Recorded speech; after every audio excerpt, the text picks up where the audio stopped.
Hello, and welcome to Red Rock Relationships, a podcast about communication. Let's unpack the relationships that we encounter in our daily lives and learn about what makes them tick. And now your host for Red Rock Relationships, Dr. James B. Stein.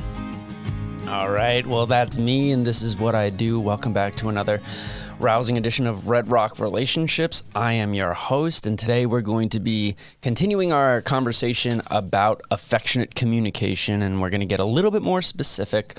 So for those of you who listened last week, we talked with Dr. Corey Floyd, who is a professor at the University of Arizona. He wrote Affection Exchange Theory in a wonderful book called The Loneliness Cure. And it just so happens that today we're going to be talking to a product of his research team, one of my very, very dear close friends and a friend of the show, Dr. Lisa Van Raalte. Lisa, thanks so much for joining us. Hi, thanks for having me. I'm excited to be here. Anytime.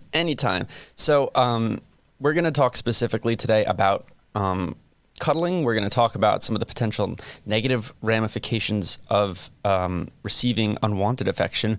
But before we do that, can you take just a little bit of time to tell our listeners a little bit about yourself, who you are, how you got so interested in studying this phenomenon, and maybe what you're up to now?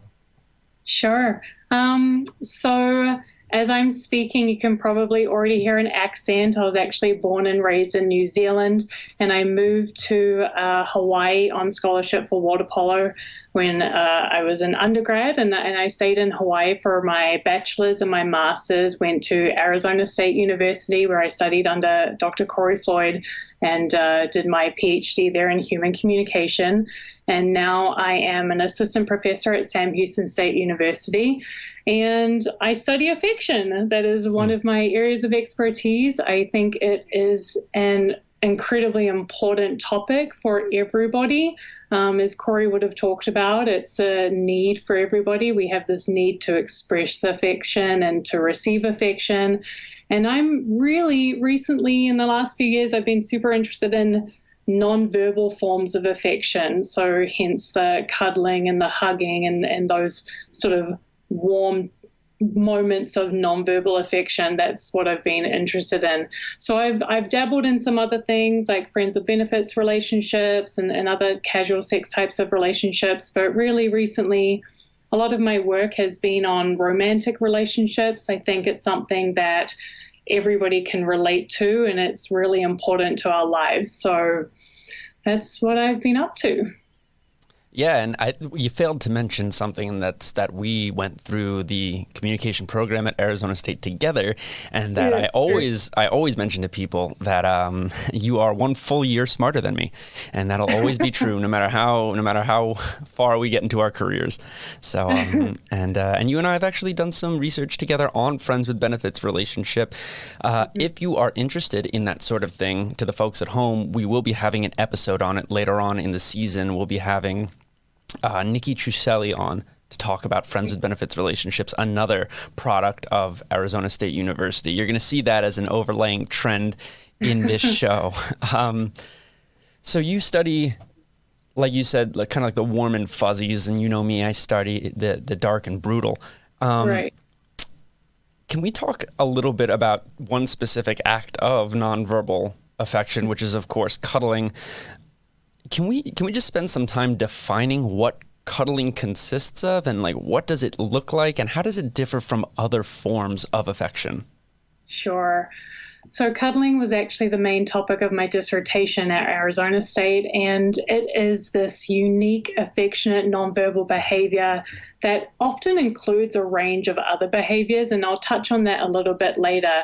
But people often think of cuddling and hugging as the same behavior, and it's actually quite different. So it's tempting to equate those two behaviors as the same, but as we'll talk about here, they are very different from one another. Let me begin with a hug, because I think that's the one that we do the most, and it is being defined as like a brief embrace between two people, arms around each other, and there's different ways that we can hug each other. And a hug serves several purposes. So a hug could communicate caring and closeness, like if someone lost a loved one and you wanted to hug them. But it can also be simply used for a greeting when you hug someone hello, and it could be used to say goodbye. So you hug someone to say goodbye. And typically hugs are very brief embraces, like 1 to 5 seconds. They don't typically last longer than that, except maybe you can think of an instant like at the airport when you're saying goodbye to someone, you might hug them for a little bit longer. But cuddling, on the other hand, is pretty different, and it is a far more intimate type of behavior. And I can give you 4 distinct elements that differentiates cuddling from other types of nonverbal affection. Hit me with it. You got it. So the first is that cuddling is really reserved for like our intimate, personal, close relationships. So we will cuddle with our romantic partners.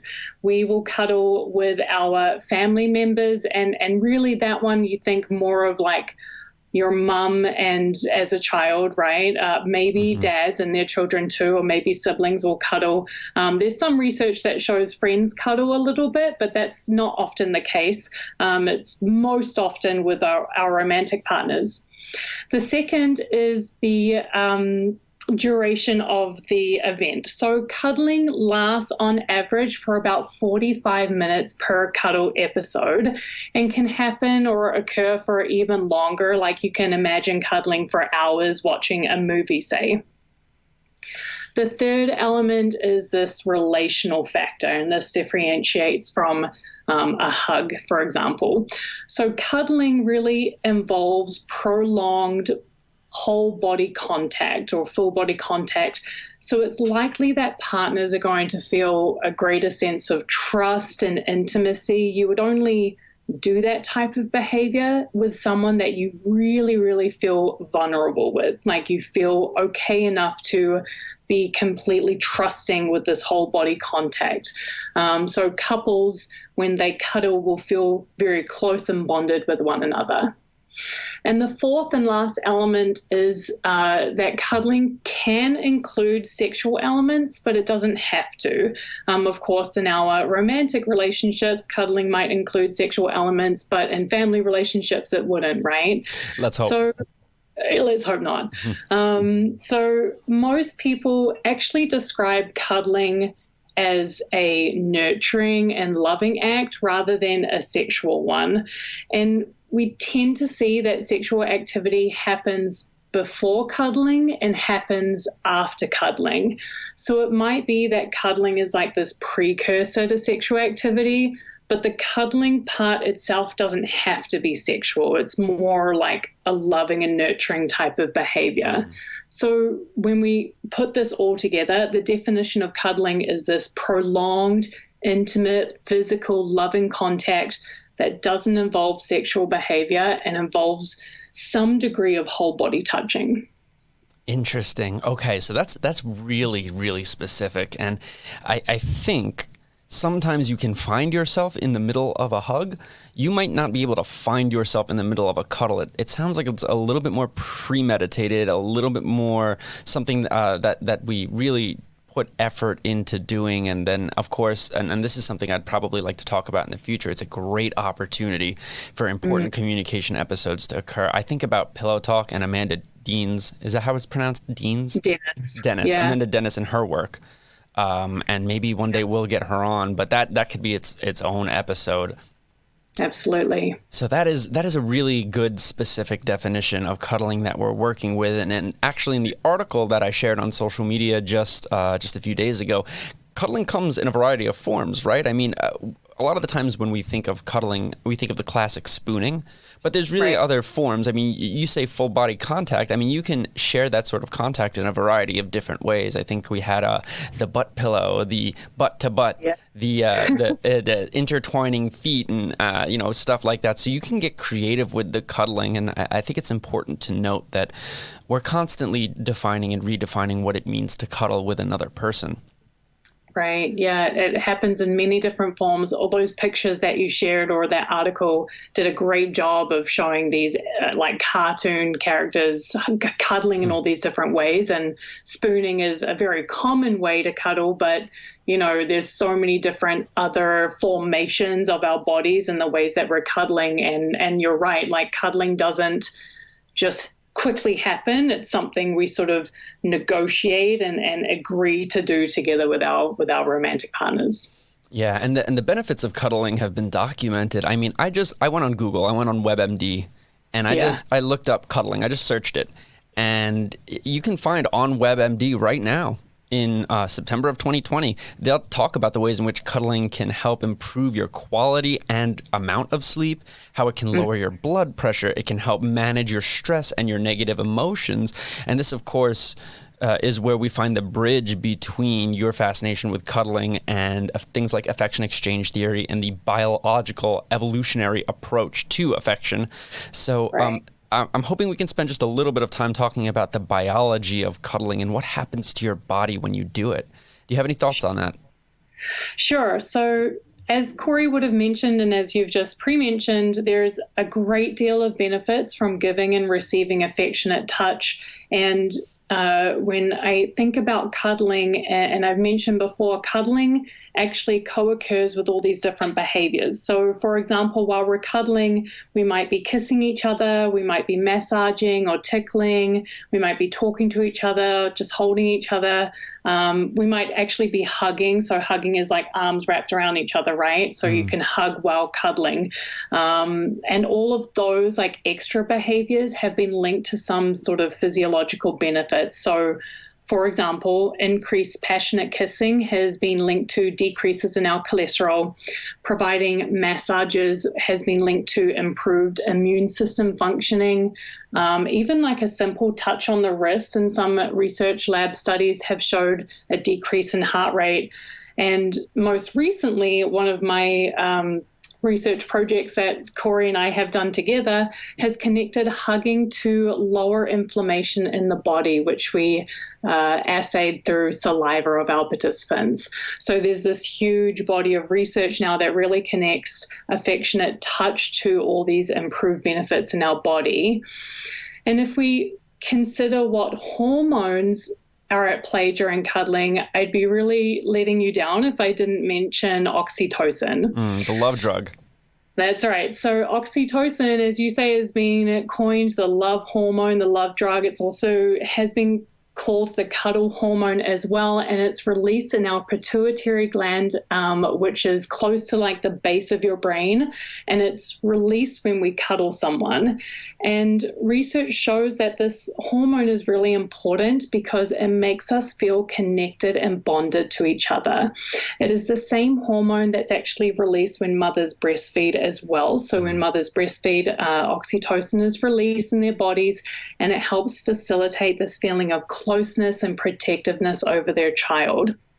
I've actually just seen recently, this is super interesting, and I'd love to do some experiments with it, but there's been a nasal spray of oxytocin that is being used in research. I know. It would be so interesting. And so they've done some studies with that now, which could lead to some pretty important implications in the future. But really put simply, when we're cuddling with our romantic partners, oxytocin is released in our bodies, and that hormone facilitates feeling of closeness and bondedness with our partners. So there's a ton of biological things going on in our body when we're cuddling. It promotes all these feelings, these positive feelings. Yeah. And just to parse that more, I think it's important that the distinction that you made early on, when we are touched, if it's invited, right? If it's non-intrusive touch, these hormones are activated, right? But when we cuddle, when we do something so premeditated, so trusting, so intimate, we see a higher activation of these important drugs. We see less of the stress hormone. We see more of the love hormone. And I think that that's important because, as we talked about last week, we've got more people living alone than ever. And unfortunately, people suffer that skin hunger, that affection deprivation.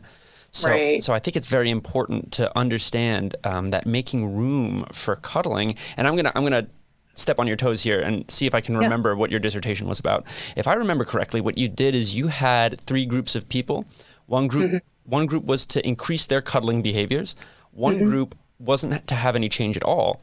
And then a third group was to increase time spent together in the form of having an extra dinner conversation. And from an experimental design perspective, that's so that you can compare those groups and see if it's really the cuddling that's influencing people, or if it's instead just spent time. And if I remember correctly, we saw an increase in things like relationship satisfaction, as well as they perceived that they had greater investment, right, when they cuddled. Or did I get that backward?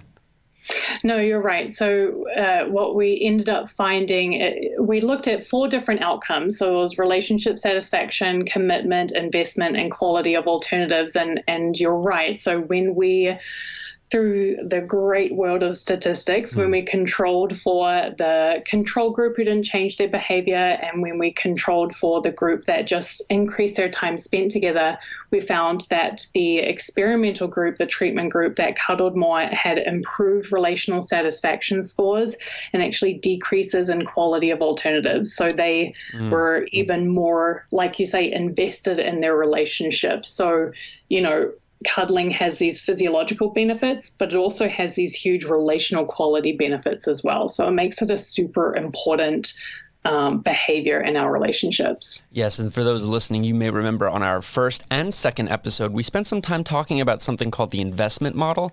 That's the model that Lisa used in her dissertation. So just to put that in context. When Corey was on last week, we spent a little bit of time talking about toxic masculinity, and we talked about a specific behavior, the bro hug, as a way for men and other men to express affection to each other without feeling threatened. When it comes to cuddling, like you said, that's a much more valuable behavior. So what happens if I'm just not a cuddler? Can I still find other ways to get that increase in oxytocin or dopamine, or am I just relegated to being touch starved and lonely? That's a great question. And as you mentioned, not everybody has the same level of how much affection they want to receive and give, right? Like we all differ a little bit.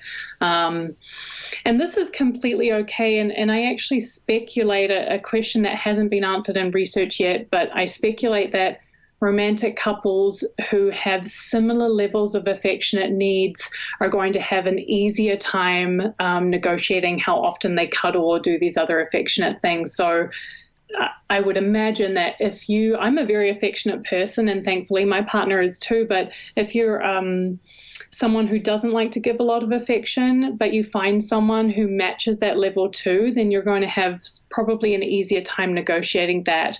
However, if you're not a big cuddler, like let's say you're not big on the affectionate touch, and especially thinking now during the pandemic when a lot of people don't even have access to that, spending quality time with people, even through virtual phone calls like this, or sending messages that explicitly communicates your love and caring for a person could be a good alternative. So there is a lot of research that shows these other forms of affection, the verbal and social support affection, can give you physiological benefits as well. So, for example, writing a letter to a loved one with the intent of them reading it has actually been linked to decreases in cholesterol. So there's other ways of communicating affection. It doesn't just have to be through these nonverbal hugs. Like I would be wrong to say that everybody should increase their nonverbal affection, because that's just not how it works in the real world, right? Like there's so much variation in human interaction. So it just depends on how much you want to receive.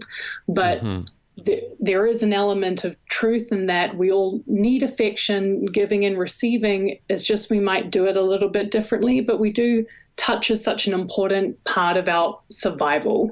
So even if you don't need it a whole lot, you still need it to some degree. I'm glad you mentioned that, because in my prep for this episode, one of the things that I remember you mentioning during our time at Arizona State University together is that there are cuddle escorts out there.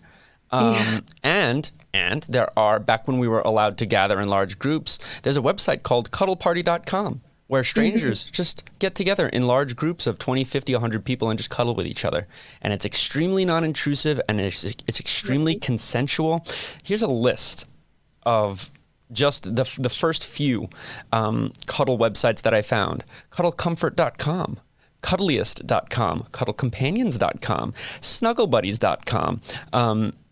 And these services quite literally offer somebody who's willing to accept money to cuddle with you. And there's a good amount of research on sex workers who say that a lot of their high-profile clients do not hit them up for sex. They hit them up for a conversation and some cuddling. And I think that speaks to, unfortunately, some of the stigma surrounding cuddling. I think some people feel like they might not be able to get cuddling out of their intimate relationships, and so they seek out strangers to do it. And by the way, for those folks listening in the Southern Utah area, all of the websites that I just mentioned, they're all available in Southern and Northern Utah. There are people out there who will do that. So if you're feeling like you need some cuddles, this service is available to you. But I think, Lisa, and correct me if I'm wrong here, I really do think that it's all about that trust and intimacy. So if you're cuddling with someone who you care about, it's going to probably be a little bit more fulfilling than with a stranger.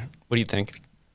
It's an interesting question, and something Corey and I have talked about actually several times, because we know that touch helps us physiologically and mentally and emotionally, but there's some research that shows that touch, no matter who it comes from, can be beneficial too. We speculate, as you do, that touch from a trusted, close, intimate partner probably has more benefits than a stranger, say. But people are paying strangers to cuddle with them, right? And it has nothing to do with sexual activity. So it's really telling that everybody craves this to some degree.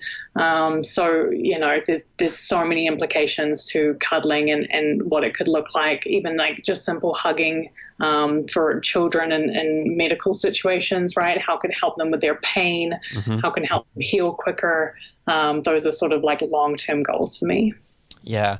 And so this is going to allow us to pivot into the very last thing that I want to talk with you about today, which is, we do all have different needs, right? And some people just have less needs. And what do you do? What advice would you give to somebody who finds themselves in a relationship with somebody who's just not that very much into cuddling or affectionate touch in general? How do we avoid giving unwanted affection? Because that can be harmful. If we don't ask for the affection, it can hurt us. How do we make sure that that all these behaviors are wanted and consensual? It's a great question. And unwanted affection has a lot of negative impacts to us. So a recent research of mine and some colleagues found that when we receive unwanted affection, that's related to reports of higher stress as well as worse somatic and cognitive anxiety scores, which are our physiological and psychological indicators of anxiety. And when we're in relationships, we don't want to force our affection onto other people, and an effective and straightforward way of doing this is simply to have this open communication channel with your partner and either ask them if they feel like being hugged, feel like being cuddled, ask them to give you more physical affection if that's what you're wanting. Because, even really highly affectionate people like myself, I don't want to be cuddled all day long. It can be too much, right? When we receive too much affection, it's actually harming us. So having those open communication channels can be really important, although that can sometimes be difficult for people to do. So another strategy, which is riddled with some errors, is to read people's nonverbals. And of course, it can be tricky, but as you get to know your partner and you create this dance with them, you start to understand each other's needs. So I think just having open communication is your best strategy. So don't force your partner to cuddle when they do not want to, because it will actually decrease those good hormones and increase those bad hormones. That means we need to have an open conversation with ourselves about the physical needs that we have. And of course, like you said, we need to have the conversation with our partner, and there's nothing wrong with doing that. Now, next week, we're going to talk about what happens when we experience these emotions and how those emotions can damage or help our relationships. But in the meantime, smash that subscribe button. Absolutely kill it. We're available on all major social networks. Thanks so much. You've been listening to Red Rock Relationships, a podcast about communication. Thank you so much for giving us some of your time. If you'd like to be on the show or have questions for us, please send us an email to redrockrelationships@gmail.com. You can also find us on Facebook, Instagram, Twitter, Spotify, or wherever you listen to your podcasts. Just search Red Rock Relationships. Thank you again. And remember, it all begins with good communication.